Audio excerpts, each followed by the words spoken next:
Hello, I M doctor Rajesh. പല്ല് പുളിക്കാനുള്ള കാരണങ്ങൾ എന്തൊക്കെയാണ്? പലർക്കും ഉണ്ടാവുന്ന പ്രശ്നമാണ് പല്ലിൻ്റെ പുളിപ്പ് എന്ന് പറയുന്നത്.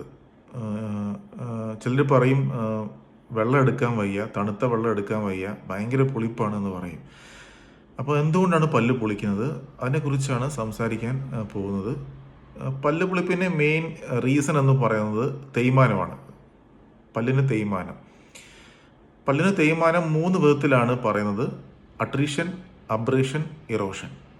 ഇതിൽ അട്രീഷൻ എന്ന് പറയുന്നത് പല്ല് കൂട്ടി ചവയ്ക്കുമ്പോൾ ഓപ്പോസിറ്റ് വശത്തുള്ള പല്ലിൻ്റെ ഫ്രിക്ഷണൽ ഗ്രൈൻഡിങ് വഴി പല്ലിൻ്റെ മുകൾ ഭാഗം, അതിനെ ഇൻസൈസ് സർഫേസ് അല്ലെങ്കിൽ ഒക്ലൂസീവ് സർഫേസ് എന്ന് പറയും, ഈ ഭാഗം ഗ്രൈൻഡ് ചെയ്ത് പല്ലിൻ്റെ ഇനാമൽ തേഞ്ഞു പോകുന്ന ആ ഒരു ഡിഫക്റ്റാണ് അട്രീഷൻ എന്ന് പറയുന്നത്. പിന്നീടുള്ളത് അബ്രേഷനാണ്. അബ്രേഷൻ എന്ന് പറയുന്നത് പല്ലിൻ്റെ മോണയും പല്ലിൻ്റെ ഇനാമലും ചേർന്ന ഭാഗത്ത്, അല്ലെങ്കിൽ പല്ലിൻ്റെ ക്രൗൺ ചേർന്ന ഭാഗത്ത് ഇങ്ങനെ കുഴിഞ്ഞു പോവുക, വി ഷേപ്ഡ് കട്ട്സ് ഉണ്ടാവും. ഇതിനാണ് അബ്രേഷൻ എന്ന് പറയുന്നത്. ഇതിന് കാരണം പ്രധാനമായിട്ട് ടൂത്ത് ബ്രഷ് ട്രോമയാണ്.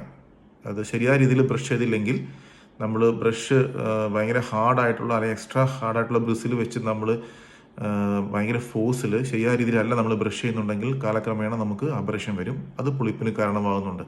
പിന്നെയുള്ളത് ഇറോഷനാണ്. ഇറോഷൻ എന്ന് പറഞ്ഞാൽ പല്ലിൽ ആസിഡ് അറ്റാക്ക് വഴി പല്ലിൻ്റെ ഇനാമൽ തേഞ്ഞു പോവുക. ഇതാണ് ഇറോഷൻ എന്ന് പറയുന്നത്.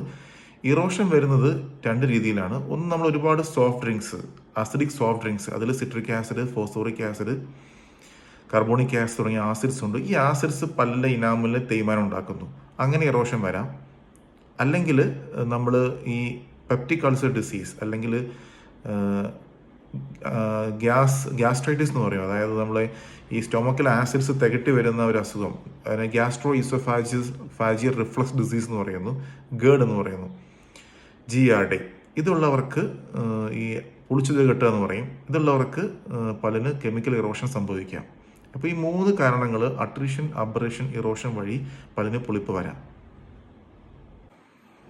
പല്ലിൻ്റെ അട്രീഷൻ എന്ന് പറയുന്നത് ബ്രക്സിസം ഹാബിറ്റ് മൂലം സംഭവിക്കാം. ബ്രക്സിസം എന്ന് പറഞ്ഞാൽ നമ്മൾ പല്ല് അമിതമായി കൂട്ടി ഗ്രൈൻഡ് ചെയ്യുന്ന, ചവയ്ക്കുന്ന ഒരു ശീലമാണ്. അത് രാത്രികാലങ്ങളിൽ പല്ല് കൂട്ടി ചവയ്ക്കുന്ന ആൾക്കാരുണ്ട്. അതിനെ ബ്രക്സിസം എന്ന് പറയും. ഈ ബ്രക്സിസം ഉള്ളവർക്ക് ടൂത്തിൻ്റെ തേയ്മാനം, അട്രീഷൻ സംഭവിക്കാം. അങ്ങനെ പല്ലുപുളിപ്പ് അനുഭവപ്പെടാം. അപ്പോൾ ഇങ്ങനെ ഈ ഒരു ഹാബിറ്റ്, ബ്രക്സിസം ഹാബിറ്റ് ഉള്ളവർ രാത്രികാലങ്ങളിൽ ധരിക്കാൻ വേണ്ടി നൈറ്റ് ഗാർഡ് അല്ലെങ്കിൽ ഒക്ലൂസൽ ഗാർഡ് എന്ന് പറയുന്ന ഒരു അപ്ലയൻസ് ധരിക്കുകയാണെങ്കിൽ ഇത് ഒരു പരിധിവരെ നമുക്ക് കൺട്രോൾ ചെയ്യാൻ പറ്റും.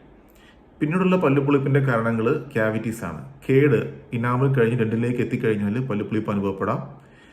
അപ്പോൾ നമ്മൾ പ്രോപ്പറായിട്ട് പല്ല് ഫില്ല് ചെയ്യുക, റെസ്റ്റോർ ചെയ്യുക. അപ്പോൾ ഇടയ്ക്കിടയ്ക്ക് ഡെന്റിസ്റ്റിനെ ചെക്കപ്പ് ചെയ്യുന്നത് വളരെ നല്ലതായിരിക്കും. പിന്നീടുള്ള പല്ലുപുളിപ്പിന്റെ കാരണം എന്ന് പറയുന്നത് നമ്മൾ മുമ്പ് അടച്ചിട്ടുള്ള പല്ലുകളുണ്ട്. അതായത് നമ്മൾ മുമ്പ് പല്ല് അടച്ചിട്ടുണ്ടാവും. ഈ ഒരു ഫില്ലിങ്സ് പൊട്ടിപ്പോയാൽ, ക്രാക്സ് വന്നാൽ, അല്ലെങ്കിൽ ഈ ഫില്ലിങ്സിന് മാർജിനൽ ഗ്യാപ്പ് വന്നു കഴിഞ്ഞ് ലീക്കേജ് അല്ലെങ്കിൽ ഫുഡ് ബ്രിസും ഒക്കെ കയറിപ്പോയി കഴിഞ്ഞ് സെക്കൻഡറി കാരീസ്, ഈ അടച്ച പല്ലിന് താഴെ കേട് വരുമ്പോൾ പല്ലിന് പുളിപ്പുണ്ടാവാം. പിന്നീട് പല്ല് പുളിപ്പുണ്ടാവാനുള്ള കാരണം നമ്മൾ കട്ടിയുള്ള ഭക്ഷണങ്ങൾ കടിക്കുമ്പോൾ പല്ല് പൊട്ടിപ്പോവാം, പല്ല് ചെറിയ ക്രാക്സ് വരാം. ഇങ്ങനെ വരുമ്പോൾ പല്ലിന് പുളിപ്പുണ്ടാവും. പിന്നീട് ഗം ഡിസീസ്, പല്ലിന് മോണരോഗം വരിക, പെഡോണ്ടൽ ഡിസീസ് എന്ന് പറയും. അപ്പോൾ ജിഞ്ചേവ, മോണ ഇറങ്ങിപ്പോവും, പല്ലിൻ്റെ വേരിൻ്റെ ഭാഗം എക്സ്പോസ് ആവും, റൂട്ട് എക്സ്പോഷർ എന്ന് പറയും. ഈ സമയത്ത് പല്ലിന് പുളിപ്പുണ്ടാവാം. പിന്നെ പല്ലുപുളിപ്പിൻ്റെ ഒരു കാരണം ടൂത്ത് വൈറ്റനിങ്, നമ്മൾ പല്ല് ബ്ലീച്ച് ചെയ്യുക അല്ലെങ്കിൽ വൈറ്റൻ ചെയ്യുക എന്ന് പറയും. അത് ചെയ്ത് കഴിയുമ്പോൾ കുറച്ച് ദിവസം ചിലർക്ക് പല്ലുപുളിപ്പ് അനുഭവപ്പെടാം. ഈ പല്ല് ബ്രഷ് ചെയ്യുന്ന രീതി ശരിയല്ലെങ്കിൽ ഫോൾട്ടി ടൂത്ത് ബ്രഷിംഗ് കാരണം മോണയ്ക്ക് ഇഞ്ചുറി സംഭവിക്കാം. അങ്ങനെ വരുമ്പോൾ പല്ലിന്റെ ഗംസ്, മോണ താഴേക്ക് ഇറങ്ങിപ്പോവാം. അങ്ങനെയും പല്ലുപുളിപ്പ് അനുഭവപ്പെടാനുള്ള ഒരു ചാൻസ് ഉണ്ട്. പിന്നെ നമ്മൾ പല്ലിൽ ഒരുപാട് ടാട്ടാറ്, പ്ലാക്ക് അല്ലെങ്കിൽ ഡെപ്പോസിറ്റ്സ് അടിഞ്ഞുകൂടി കാലക്രമേണ അത് മോണരോഗമായിട്ട് മാറിക്കഴിഞ്ഞ് മോണ താഴേക്ക് ഇറങ്ങിപ്പോവാം, പല്ലിന് പുളിപ്പ് വരാം. അപ്പോൾ ഇത്രയും കാര്യങ്ങളാണ് ജനറലായിട്ട് ഒരു പല്ല് പുളിപ്പിന്റെ ടൂത്ത് സെൻസിറ്റിവിറ്റി കാരണങ്ങൾ. അപ്പോൾ ഇതിന്റെ റെമഡീസ് എന്തൊക്കെയാണെന്ന് നമുക്ക് നോക്കാം. റെമഡീസ് എന്തൊക്കെയാണെന്ന് പറഞ്ഞാൽ, നിങ്ങൾ പ്രോപ്പറായിട്ട് ഒരു ഇടയ്ക്ക് ഡെന്റിസ്റ്റിനെ ചെക്കപ്പ് ചെയ്യണം. എന്തെങ്കിലും കേടുകളുണ്ടെങ്കിൽ നിങ്ങൾക്ക് റെസ്റ്റോർ ചെയ്യാം. പിന്നെ പഴയ ഫില്ലിങ്സ്, റെസ്റ്റോറേഷൻസ്, അവയുടെ ഹെൽത്ത് നിങ്ങൾക്ക് ചെക്ക് ചെയ്യാം. എന്തെങ്കിലും ക്രാക്സോ പൊട്ടലോ ഉണ്ടോ എന്ന് ചെക്ക് ചെയ്യാം. പിന്നീട് acid ulcer disease, peptic ulcer, പുളിച്ചുതീട്ടലുണ്ടെങ്കിൽ അതിന് പ്രോപ്പറായിട്ട് മെഡിക്കൽ ട്രീറ്റ്മെന്റ് എടുക്കാം. പിന്നെ കട്ടിയുള്ള എന്തെങ്കിലും ഭക്ഷണം കഴിച്ചിട്ട് പല്ല് പൊട്ടിപ്പോയ ഒരു ഫീലിംഗ് അല്ലെങ്കിൽ പല്ല് പൊട്ടിയെന്ന് തോന്നുകയാണെങ്കിൽ ഡെന്റിസ്റ്റിനെ കണ്ട് ചെക്കപ്പ് ചെയ്യാം. അതിന്റെ ട്രീറ്റ്മെന്റ് നിങ്ങൾക്ക് ചെയ്യാം. പിന്നെ 6 മന്ത് കൂടുമ്പോൾ ഉള്ള പ്രൊഫഷണൽ ഡെന്റൽ സ്കെയിലിംഗ്, നമ്മൾ പല്ല് ക്ലീൻ ചെയ്യുക, അത് വളരെ അത്യാവശ്യമുള്ള കാര്യമാണ്.